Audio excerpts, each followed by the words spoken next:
যেমনটা তুইও হারাতে চলেছিস। মানে আমি পথ হারাবো কেন? এই বিল আমার হাতের তালুর মতো চেনা। যে বিল তুই চিনতি সেই বিল আর নেই। এখন সে অচেনা হয়ে গেছে। কোন দিকে যাস এত রাতে? কেন, মাছ ধরতে যাই সোনাই বিলে।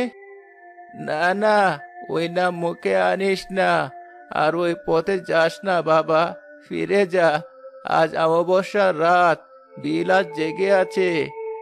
হা হা, জেগে আছে? বিল আবার জাগে নাকি? চাচা, এসব কি বলছেন?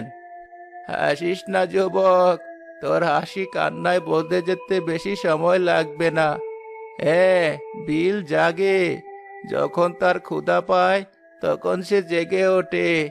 আজ তার ক্ষুধা পেয়েছে। আমারও পেটে ক্ষুধা চাচা, আমার ছেলের পেটে ক্ষুধা।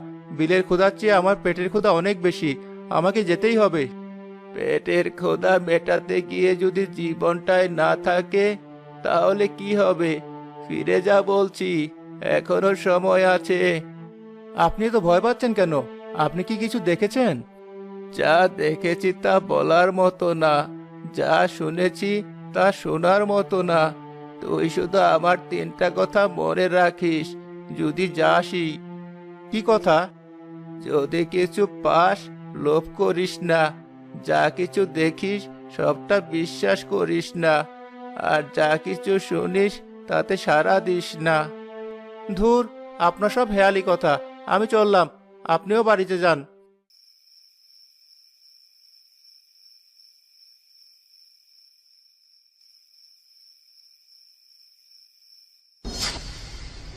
আরে, গেল কোথায় লোকটা? এই তো এখানেই বসেছিল। বাতাসে মিলিয়ে গেল নাকি? সত্যি নাটকবাজ একটা বুড়ো, আমাকে ভয় দেখানোর চেষ্টা করছিল। রাশেদ দ্রুত বিলের দিকে হাঁটতে থাকে।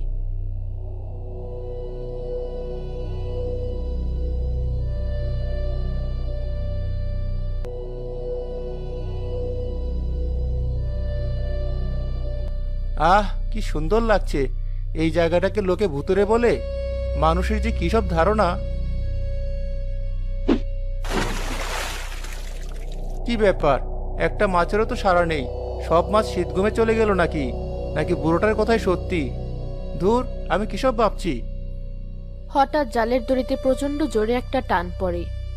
লেগেছে! বাবারে, কি বিশাল টান! নির্ঘাত বড় কোনো বোয়াল বা কাতলা হবে। আজ কপাল খুলে গেছে আমার। উফ, কি যে ভারী!